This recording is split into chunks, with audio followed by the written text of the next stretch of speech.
76% of Americans live paycheck to paycheck. Is that you?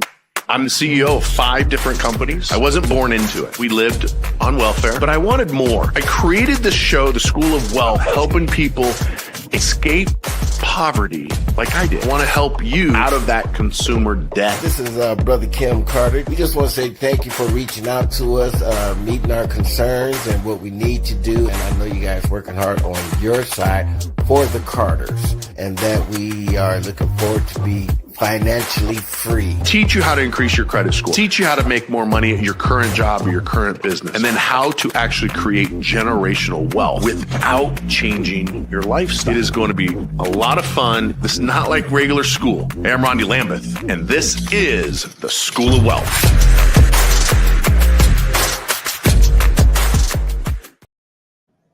Well, hello there, my friends. Hope you're having a great day. Man, today's been a great day. I filmed the very first School of Wealth episode, the first episode now in almost 5 years. Took a little break. I did over 2,000 episodes for almost, from 2011 until 2020. So almost 9 years, 6 days a week for 9 years. I got a little tired. I need a little break. And then when I had my medical issues and the heart attack and the Lyme disease and the parachuting accident, I decided to take a little time off. So today I did the very first episode. Next week we have 3 more episodes we're going to be recording with guests. So I'm a little tired after doing that, but also excited to be here. So last week I missed you. I don't know if you missed me, but I missed you. I was in Hawaii. It's funny. I used to always call it Hawaii, with the H, but after spending some time there, the H is silent, I'm told, by the Hawaiians that live there. So spent some time in Hawaii with 1,700-ish other entrepreneurs from 56 different countries. We all went to Hawaii to an event called the Global Leadership Conference, where we got together to learn how to be better leaders, better entrepreneurs, better fathers, better mothers, better bosses, better people, so we can make a bigger difference, a global impact. It's interesting meeting people from all these different countries. And what was surprising is, in order to be part of this elite group, it's called Entrepreneurs Organization, is you need to make at least $1 million a year. And you might think, oh, that's not hard. Well, 97% of businesses don't make $1 million a year. Only the top 3% actually make over $1 million. So it's an honor to be part of that group. And it was an honor to spend time with people, especially the Latin America entrepreneurs, the folks from India and Pakistan and Afghanistan and China. I think it's pretty easy to make $1 million here in America. I've been doing it now for so long. However, I don't know if I could make $1 million in India. I mean, it's $1 million US, not rupees, not pesos. It's $1 million US. So it was really cool hanging out with these folks and getting their take on what's really happening, what they think about America and what's going on. I can tell you this from talking with a lot of people: they love Trump. They absolutely love Trump, and they love America, and they love what he's doing. They love the fact he's making the world safer. So don't believe what you may see or hear from the mainstream media. The people that are trying to destroy the stock market right now, destroy America, they say that they want to protect democracy, but really, they're doing quite the opposite. So it is great to be here. And tonight, I hope that I see some comments coming in. That's awesome. Somebody here's want to learn and grow. That is one of our core values at Entrepreneurs Organization, and that is learning and growing. In fact, that's one of the core values here at Fortress is continuing education, constant improvement. My team and I read every day.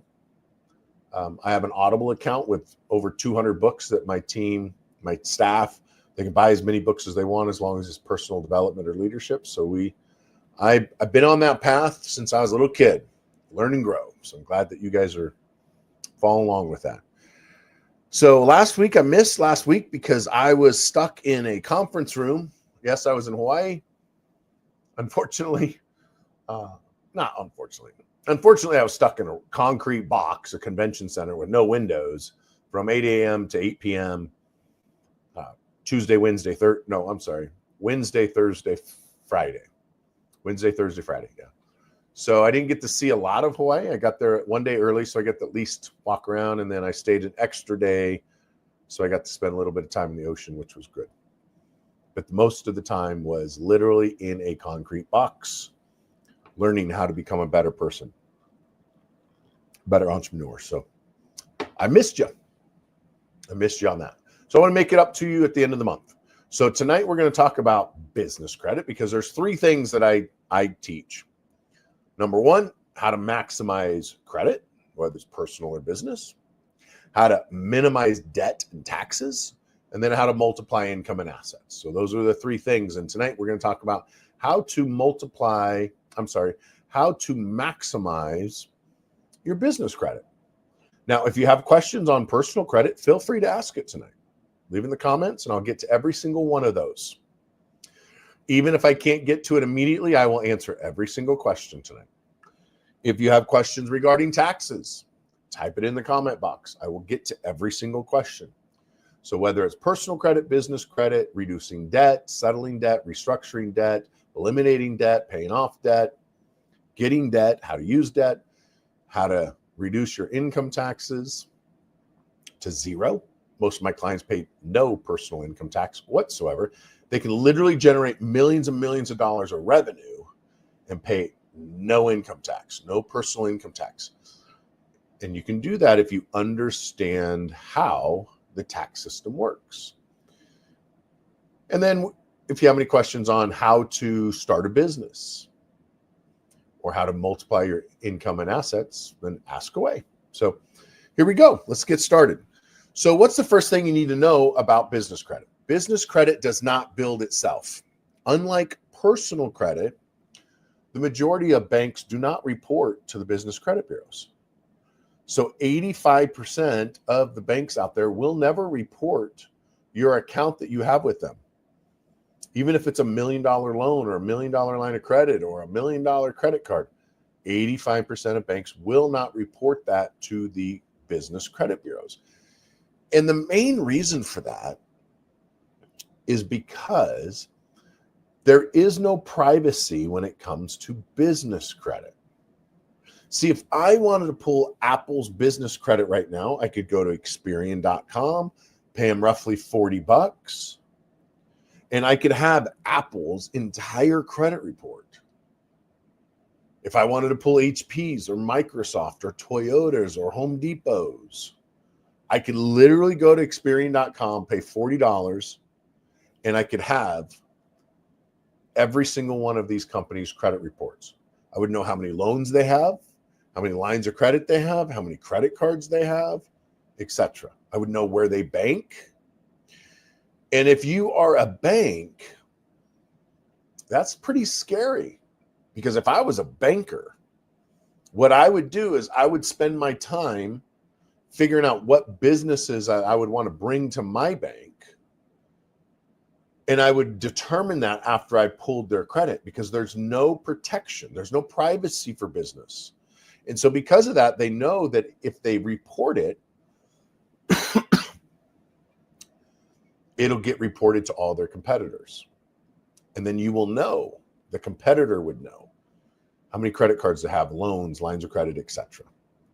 So 85% of banks will not report business accounts.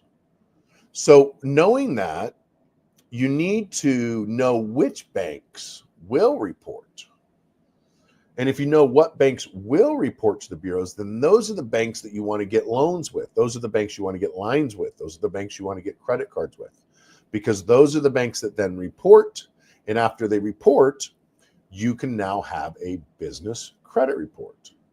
And you can start building business credit scores, which then allows you to ultimately get business funding. Some people will use business credit and business funding together, but it's two separate things. There's business credit, that's your credit report, and then there's business funding, that's the money you get from the banks. Okay, so don't use them as the same, because they're not the same. So that's the first thing you need to know, is 85% of banks don't report. Well, how do you find out what banks do report? Well, you can call and ask them. You can call and ask. The teller's not going to know. Most of the bankers aren't going to know. So you got to go above them, find out from the credit reporting division. Do they report to Dun & Bradstreet? Do they report to Equifax, TransUnion, Experian? Do they report anywhere else? Because there's more than just those 4 business credit bureaus. And if the answer is no, they don't report, that doesn't mean you don't get an account with them. That just means that account's not going to help you establish business credit. It's not going to help you on your journey of getting business funding. The other way you could do it is you could log into your business credit portal with us. So if you're a client of Fortress University, you go to Fortress U and you click on Active Client, you scroll down to where the tab it says Business Credit Portal, and you simply log in. And then it will list all of the banks that will report. Now, the next thing you need to know when establishing business credit is you need to start with what I call Tier 1 vendors. Now, a Tier 1 vendor is a net 30 account. These are other businesses that report to the business credit bureaus, but they're not banks. It's almost peer-to-peer lending or business-to-business lending. So, for example, I used to sell the business credit program for $7,500. Now it's a little under $500 a month. Now you can just try it out for a while, build your business credit, and you're not locked into a $7,500 loan. But when I did sell it for $7,500, you would sign an agreement with me to pay for it over 12, 18, 24, 36 months, or you could pay in full and get a discount. I was essentially issuing you business credit. And then I would take that with your Dun & Bradstreet number, your EIN number, all of your business information, and I would upload that to the Dun & Bradstreet website. And the next thing you know, you would have a new trade line from Fortress showing up on your business credit report. That's business to business lending. That would be called what that would be like what I reference as Tier 1 vendors. So in order to establish your business credit, you need to start with Tier 1 vendors. So an example of that would be Uline, Granger, Gepler's, Pitney Bowes, on and on and on. We have 500 or so vendors and banks inside of our system. So you would log into our system and start with Tier 1. And then once you've completed it and got at least 5 Tier 1 accounts, you would then start with Tier 2, and then Tier 3, Tier 4, and Tier 5. Tier 5 is corporate credit. That's where you're getting lines of credit, loans, and credit cards with no personal guarantee. Some of you will never get corporate credit because you don't do enough revenue. And that's okay. Just know that you'll probably always have to do a personal guarantee on those credit cards, and that's okay.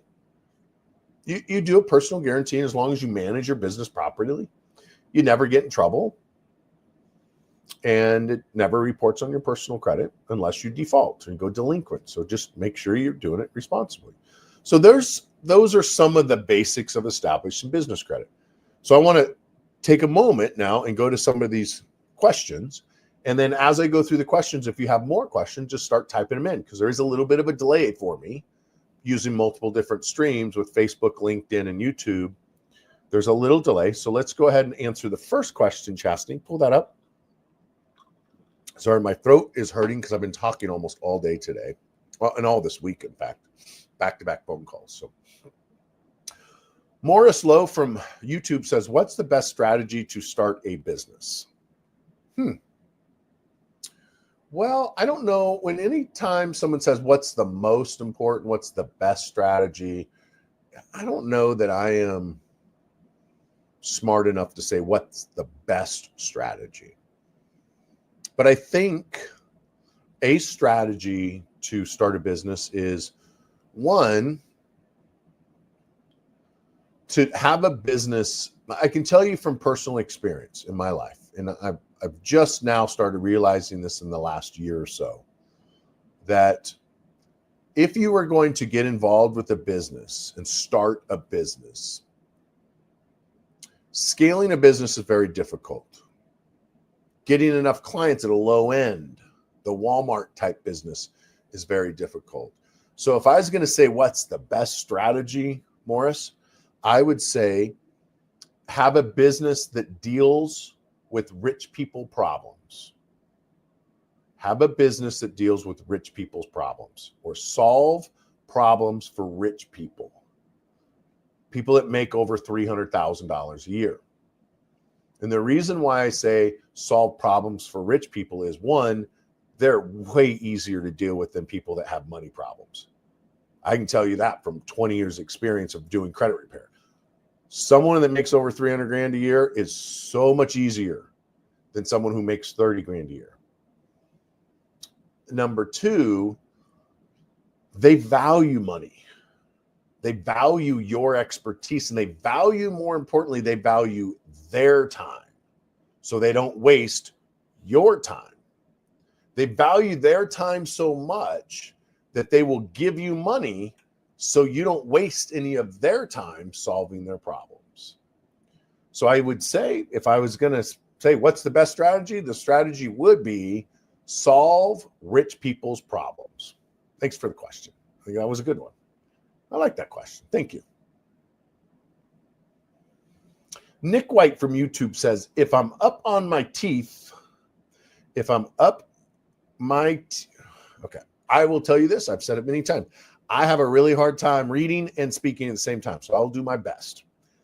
If I'm up my teeth with credit card to the point of I may have to skip a payment, but 1 month after I pay almost the total sum of my debt, will my credit score suffer in the end? I'm going to paraphrase that question. And I think what you're saying is, if you're up to your eyeballs in credit card debt and you're at the point of having to skip a payment, but 1 month after you pay almost the sum, will it suffer my credit? I think what you're saying is, if you're to a point where you can't make a monthly payment and you skip a payment, so you go late 30 days, is that going to impact your credit score? And the answer is 100% yes. That would be like, and it's a great question, because a lot of people will say to us over the last 20 years, I don't even know how many times I've heard this. Well, I only missed a payment. I caught it up the next month. I paid off the credit card the next month. See, what your credit score is the likelihood of you missing a payment over the next 2 years. That's what that number means. So if you have a 740 credit score, there's a 74% chance you'll pay your bills on time over the next 2 years. Or on the opposite, a 26% chance you will miss a payment. If you're a 500 credit score, that means there's 50-50 chance. So if you want to go from a 740 to a 500 like that, miss a payment on maxed out credit card, you'll lose 200 points. Not necessarily from just the late payment, but from having a late payment on a maxed out credit card. Because that means if you can't make that minimum payment, there's some financial problems in your future that's coming up. So do whatever you need to do, Nick, to make that payment. Do not skip that payment. Because once you miss one payment, the likelihood of missing a second one just goes up astronomically. And what will happen is, when you miss that first payment, all of the other credit cards that you have and the lenders that you have on your credit are going to get notified. And when they get notified, they are going to close your account or drop your credit limit on all of your credit cards. And now your credit score tanks because you just had a high utilization rate change. So whatever you got to do to make the payment, when I say that, I'm not saying to go out and rob someone. I'm saying figure it out. Borrow some money. Use another credit card. Do a cash advance. Go sell something. If you have to, go pawn something to make that payment. Don't miss it. Do your best, okay? Says last time he missed payments, it took him 2 years to cover it up. Well, Doesn't really cover up anything because it's still there. It'll be there for 7 years, guys. 7 years unless you hire someone like me to get it removed or unless you work on it yourself. A late payment will show up on your credit report for 7 years. Think about it like this, guys. What would your wife say if you're like, honey, I'm up to my eyeballs in marriage. I just need a month of being single. Let me go out and go to the bars and hang out with some other girls for a little bit. And then I'll come back next month and everything's going to be okay. Fellas, it ain't going to be okay.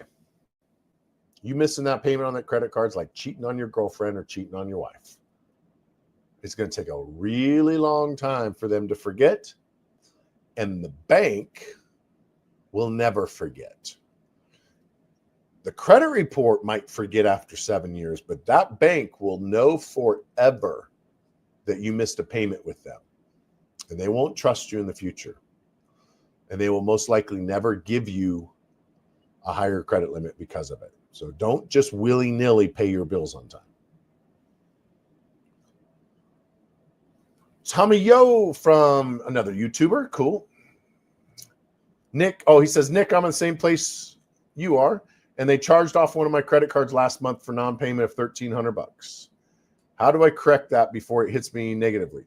Well, if they charged it off, that means you were 6 months behind, which the damage is done, my friend. Tommy, the damage is done. The moment you missed that first payment, it started. And when you hit 6 payments with no payments, now it's in charge-off status. So if they charged it off, that means you went 6 months without making a payment. And that's one of the worst things that you can have on your credit. Now, how do you fix it? Let's get into that. You can go to creditmojo.ai, creditmojo.ai, and you can sign up for credit monitoring and then get access to our credit repair software for free. Now, you have to pay for the credit monitoring. If you hire any credit repair company out there, you still got to pay for credit monitoring because how are we supposed to be able to look at your credit to know what needs to be removed if we can't see your credit report? So you're always going to have to pay for credit monitoring. So what we've done at Fortress is I've created a system that syncs with Credit Mojo.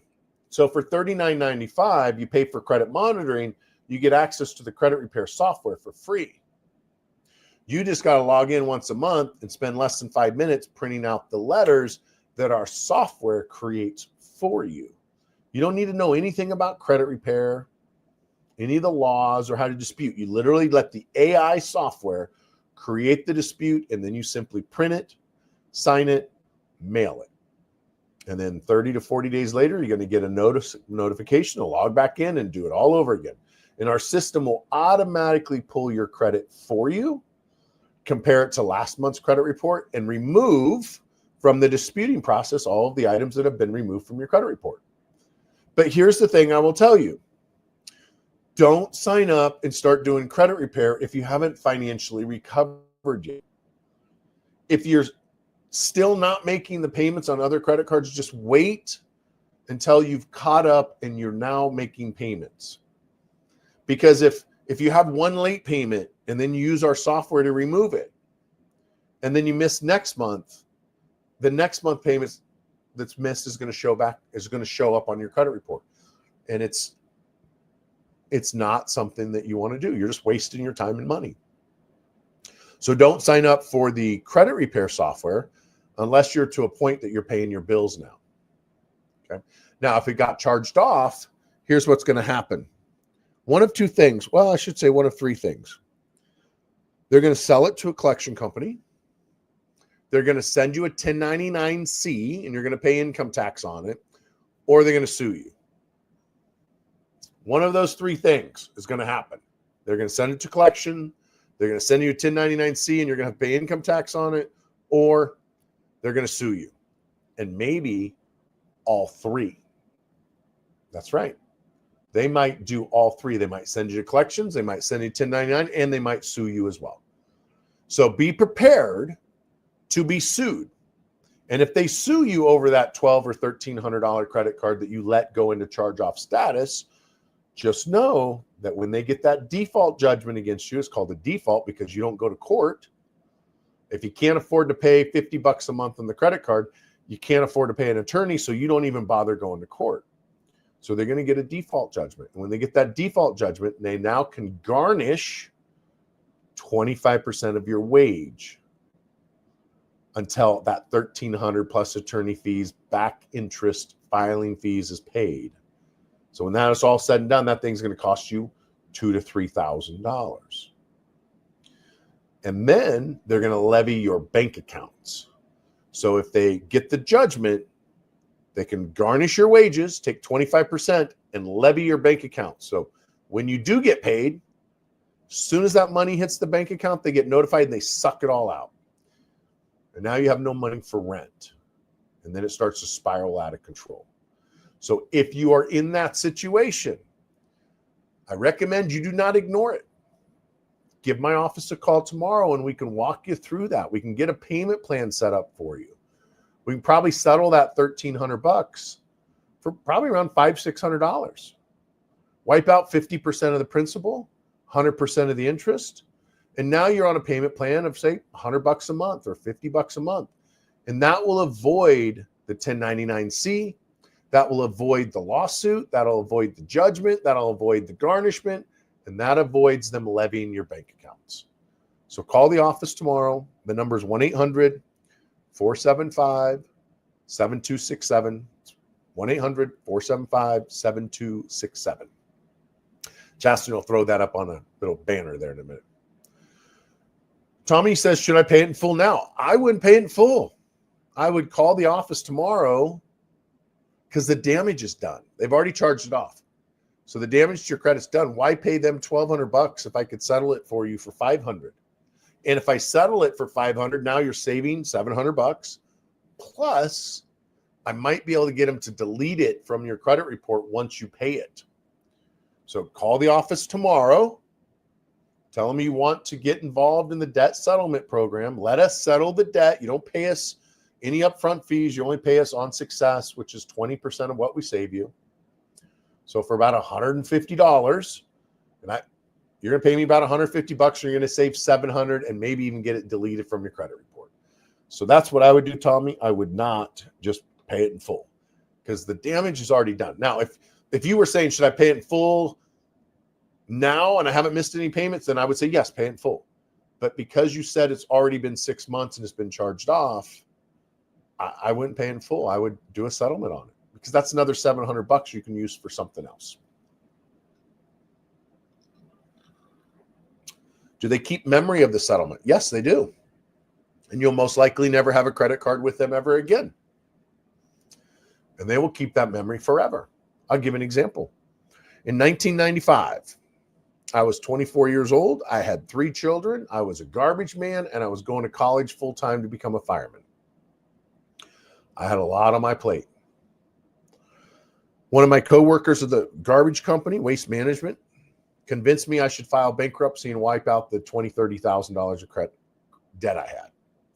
Not knowing any better, I filed Chapter 7 bankruptcy and I wiped it out. One of the banks that I had a couple $100 credit card with was a bank called Key Bank. That was 1995.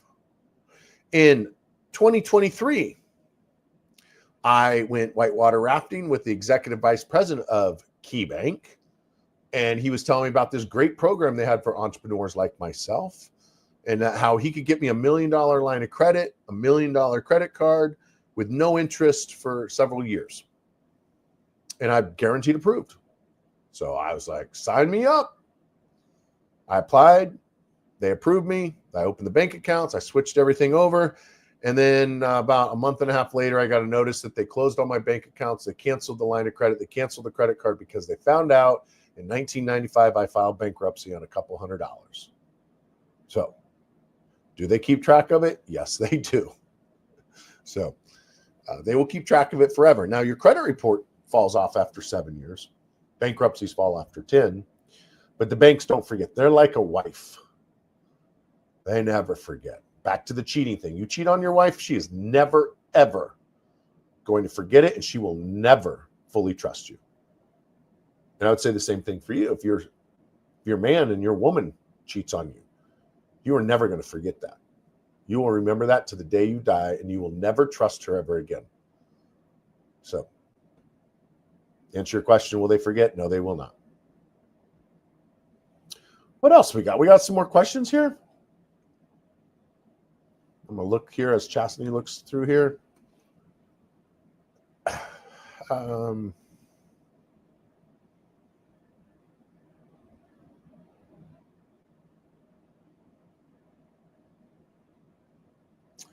looking here. There's something here about utilization rate. So I want to talk about debt to income ratios. When I talk to people about credit, they'll be like, well, my credit's low because my debt to income ratio is really high.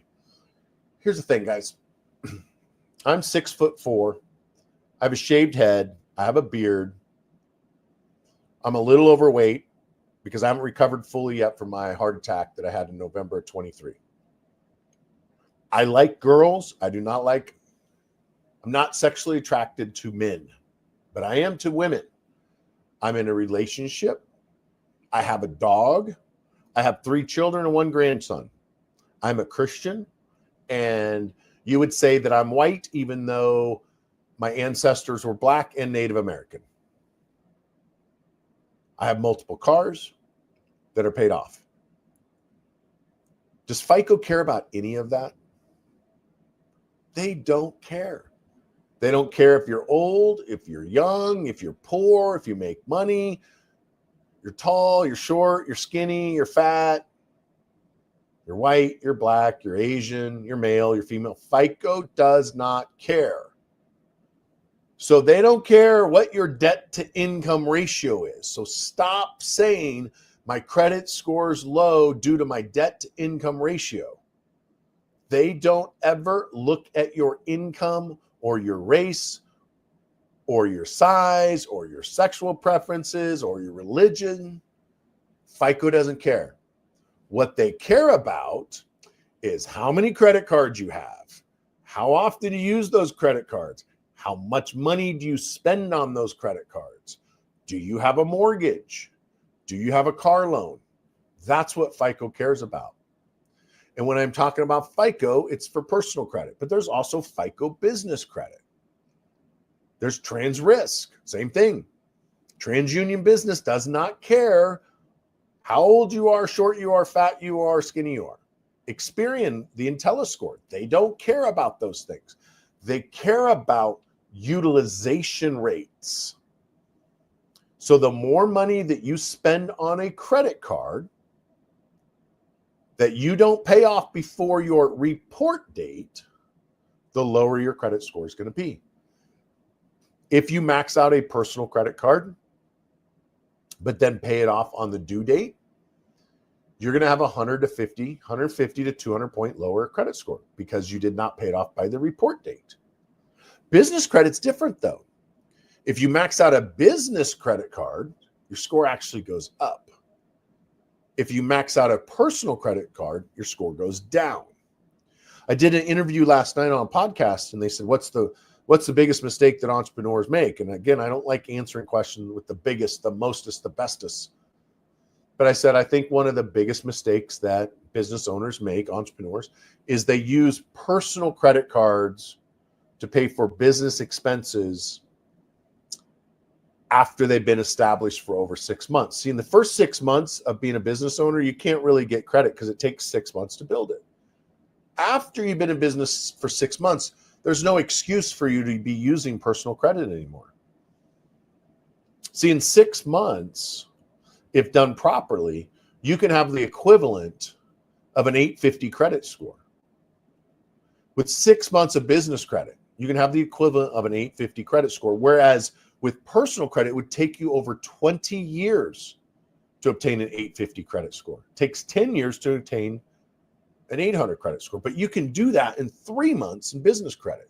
So there's absolutely no excuse other than ignorance that you don't have the equivalent of an 800 to 850 credit score for your business. Now, I say ignorant. I didn't say you were stupid. I said ignorant, as in you just don't know any better. So the only reason that you should not have business credit after 6 months of being in business is because you didn't know what to do. And if you're watching this, that excuse is now out the window, because you can go to fortressu.com and sign up for business credit and get access to our business credit portal and start building your business credit tonight. And by tomorrow, you could literally have 3 to 5 business accounts with no personal credit check. You don't have to send them any money. You just log in, sign up to be an account with these vendors, and order stuff.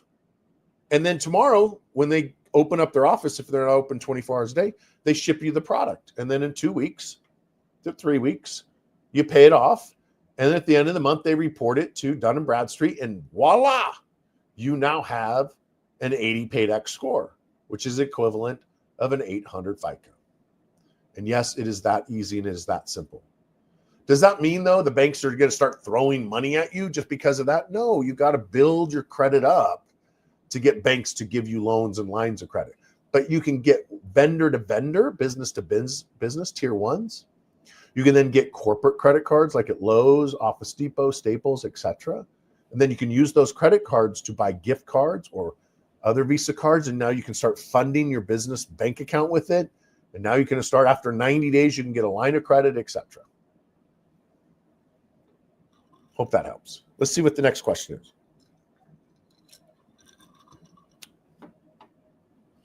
Got to fly. Hope it stays available in your vids. Thank you much. See you later, Nick. I hope you are flying. Hope you are flying. You know, I flew back from Hawaii. There were 2 planes in all of Alaska and Hawaii that didn't have internet, and I happened to be on one of them. That was a long flight with no internet, 5.5 hours. And then on the way home, all the first class seats were sold out. The business class was sold out. And I got stuck in the back of the plane for 5.5 hours. It was a long flight with no internet again. But first world problems, right? At least I wasn't on a boat for 6 months trying to get there. Ended up with scurvy and living with rats. Wasn't nearly that bad. 5.5 hours on the plane's not that bad. So what else we got? Any other questions? All right. If that's it, guys, I hope you have. Oh, here's one. How do I obtain business credit with Fortress? You go to, great question, Melvin. You go to fortressu.com, fortressu.com/business, and you sign up. I do have an American Express ambassadorship, which means if you have a 680 credit score and you've never defaulted before with American Express, because they're like a woman, they have a very long memory. If you got a 680 credit score, never defaulted, I can get you a credit card with American Express. I can get you multiple. I can get you a dozen credit cards with American Express with one inquiry, because that's the way the American Express system works if you have an ambassadorship. So that's just one example of the 500 plus vendors that we have relationships with. So how do you establish it? fortressu.com/Amex. Only go to Amex if you're above 680 and you have an established business and you have a couple $100,000 in revenue. Don't go there if you just started a business or have no business, because it's strictly for business owners. Right? But that's how you get business credit with Fortress, is you just go to fortressu.com/business. And at that point, you can get credit with us and start building your business credit. All right, guys, I appreciate you. If this helped you, give me a thumbs up on YouTube, LinkedIn, or wherever it's at, and share it with your folks. Have a good day.